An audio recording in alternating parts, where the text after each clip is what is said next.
सत्वर पाव ग मला भवानी आई रोडगा वाहिल तुला, सत्वर पाव ग मला भवानी आई रोडगा वाहिल तुला हो।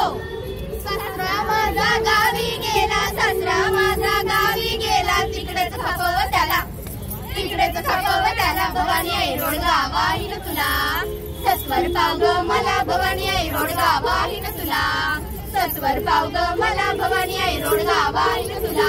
महाराष्ट्रात आषाढी एकादशीच्या निमित्त पंढरपूर येथे विठ्ठल रुक्मिणीच्या दर्शनासाठी वारकरी भाविक भक्तांचा अलोट महासागर उसळलाय।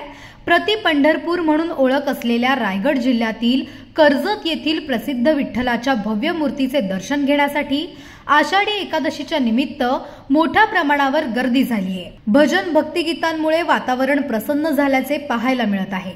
म्हणजे आता माझं नाव स्नेहल सुनील खंडागळे, आम्ही शारदा मंदिरचे विद्यार्थी आहेत आणि आम्हाला म्हणजे आमचे आजी आजोबा सगळे पंढरपूरला जाऊन आलेत आणि आम्ही नाही जाऊन आलो, म्हणून आम्ही प्रति पंढरपूरमध्येच येऊन आमचं मन प्रसन्न होते। आम्हाला म्हणजे कळतं की पंढरपूरमध्ये कसं फील होत असेल आणि आमचं आज परफॉर्मन्स होता दैवलीमध्ये, भारूड होतं आमचं सत्वर पाव ग मला।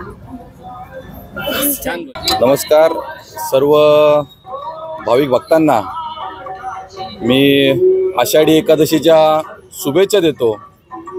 आज या कर्जत शहरातील या उल्हास नदी काठी प्रति पंढरपूर आळंदी जी या मतदारसंघाचे सन्माननीय आमदार महेंद्र थोरवे साहेब यांच्या संकल्पनेतून ही तयार झालेली प्रति पंढरपूर आळंदी आणि आज आषाढी एकादशी निमित्त कर्जत तालुक्यातील खालापूर तालुक्यातील अनेक भाविक भक्तांनी या ठिकाणी दर्शनासाठी फार मोठी गर्दी या ठिकाणी केलेली आहे।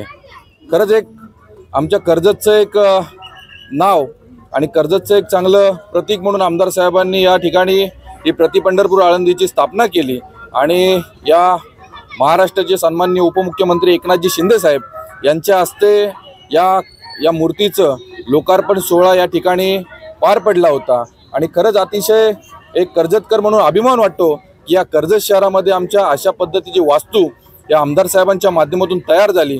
मी सर्व कर्जतकरांच्या वतीने मी आमदार साहेब असतील, सन्माननीय उपमुख्यमंत्री एकनाथजी शिंदे साहेब असतील यांचे या ठिकाणी आभार व्यक्त करतो की आपण आम्हाला या ठिकाणी निधी उपलब्ध करून अशा प्रकारची एक ऐतिहासिक वास्तू या कर्जत शहराला आपण दिलीत, त्याबद्दल मी आभार व्यक्त करतो आणि पुन्हा एकदा सर्वांना आषाढी एकादशीच्या खूप साऱ्या मनपूर्वक शुभेच्छा देतो। धन्यवाद।